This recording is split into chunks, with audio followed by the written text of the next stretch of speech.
Hi ನಮಸ್ಕಾರ, welcome to ಸುದ್ದಿ ವಿಸ್ಮಯ. ನಾನು ನಿಮ್ಮ ಸೌಜನ್ಯ ಹರ್ಷ. ನಾನಿವತ್ತು ಲಾಲ್ಬಾಗ್ ಫ್ಲವರ್ ಶೋಗೆ ಬಂದಿದ್ದೀನಿ. ಸ್ವಾತಂತ್ರ್ಯ ದಿನಾಚರಣೆಯ ಅಂಗವಾಗಿ 220ನೇ ಫಲಪುಷ್ಪ ಪ್ರದರ್ಶನವನ್ನ ಆಯೋಜನೆ ಮಾಡಲಾಗಿದೆ.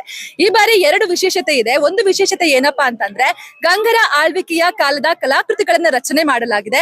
ಇನ್ನೊಂದು ವಿಶೇಷತೆ ಏನಪ್ಪಾ ಅಂತಂದ್ರೆ ಕರ್ನಾಟಕದ ಜನರೆಲ್ಲ ಇಷ್ಟಪಟ್ಟು ನೋಡುವಂತಹ ಬಿಗ್ ಬಾಸ್ ಶೋದ ಒಂದು ವೇದಿಕೆ ಕೂಡ ಇಲ್ಲಿ ರೆಡಿ ಮಾಡಿದ್ದಾರೆ. ಬಿಗ್ ಬಾಸ್ ಅಗ್ನಿ ಪರೀಕ್ಷೆ ಅಂತ. ಇವೆರಡು ವಿಶೇಷತೆಯಿಂದ ನಮ್ಮ ಲಾಲ್ಬಾಗ್ನ ಫಲಪುಷ್ಪ ಪ್ರದರ್ಶನ ಕಂಗೊಳಿಸ್ತಾ ಇದೆ. ನಾನು ಈ ವಿಡಿಯೋದಲ್ಲಿ ಲಾಲ್ಬಾಗ್ ಫ್ಲವರ್ ಶೋ ಹೇಗಿದೆ ಎಲ್ಲವನ್ನು ಕೂಡ ಹಾಕಿರ್ತೀನಿ, ಮಿಸ್ ಮಾಡದೆ ಪೂರ್ತಿಯಾಗಿ ನೋಡಿ.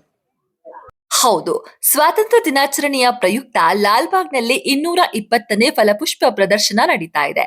ಕರ್ನಾಟಕದ ಪ್ರಾಚೀನ ರಾಜಮನೆತನದ ಗಂಗ ಸಾಮ್ರಾಜ್ಯದ ವೈಭವವನ್ನ ಈ ಬಾರಿ ಅನಾವರಣಗೊಳಿಸಲಾಗಿದೆ. ಸಿಎಂ ಡಿಕೆ ಶಿವಕುಮಾರ್ ಈ ಫಲಪುಷ್ಪ ಪ್ರದರ್ಶನವನ್ನ ಉದ್ಘಾಟಿಸಿದ್ದಾರೆ. ರಾಜಮನೆತನದ ಸುಂದರ ವೈಭವವನ್ನ ಇಲ್ಲಿ ನೀವು ಕಣ್ತುಂಬಿಕೊಳ್ಳಬಹುದು. ಗಂಗದೊರೆಗಳ ಗಜಸೇನೆ, ಯುದ್ಧದ ಸನ್ನಿವೇಶ, ಶ್ರವಣಬೆಳಗೊಳದ ಬಾಹುಬಲಿ ಪ್ರತಿಮೆ ಹಾಗೂ ತಲಕಾಡಿನ ದೇವಾಲಯಗಳ ಪ್ರತಿಕೃತಿಗಳು ಹೂಗಳಿಂದ ನಿರ್ಮಾಣ ಮಾಡಲಾಗಿದೆ. ಈ ಪ್ರದರ್ಶನದಲ್ಲಿ ಸಾಮಾನ್ಯ ದಿನಗಳಲ್ಲಿ ವಯಸ್ಕರಿಗೆ 80 ರೂಪಾಯಿ ಇರುತ್ತೆ. ಹಾಗೇನೆ ಮಕ್ಕಳಿಗೆ 30 ರೂಪಾಯಿ ಪ್ರವೇಶ ಶುಲ್ಕ ಇರುತ್ತೆ. ಶನಿವಾರ ಹಾಗೂ ಭಾನುವಾರ ವಯಸ್ಕರಿಗೆ 100 ರೂಪಾಯಿ. ಹಾಗೇನೆ 10ನೇ ತರಗತಿಯವರೆಗಿನ ಶಾಲಾ ಮಕ್ಕಳು ಸಮವಸ್ತ್ರದಲ್ಲಿ ಆಗಮಿಸಿದ್ರೆ ಫಲಪುಷ್ಪ ಪ್ರದರ್ಶನಕ್ಕೆ ಉಚಿತವಾದ ಪ್ರವೇಶ ಸಿಗಲಿದೆ.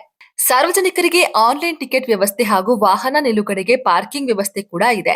ಇನ್ನು ಈ ಗಾಜಿನ ಮನೆಯ ಪ್ರವೇಶ ದ್ವಾರದ 2 ಭಾಗಗಳಲ್ಲಿ ಗಂಗರ ಕಾಲದ ದೇವಾಲಯಗಳ ಆಕರ್ಷಕ ಪ್ರವೇಶ ದ್ವಾರ ಮತ್ತು ಕಂಬಗಳ ಮಾದರಿ ಆಕರ್ಷಣೆಯಾಗಿತ್ತು. ಮಣ್ಣಿಯಲ್ಲಿರುವ ಕಪಿಲೇಶ್ವರ ದೇವಾಲಯದ ಪ್ರವೇಶ ದ್ವಾರದ ಮಾದರಿಯನ್ನ ಕೂಡ ನಿರ್ಮಾಣ ಮಾಡಲಾಗಿದೆ.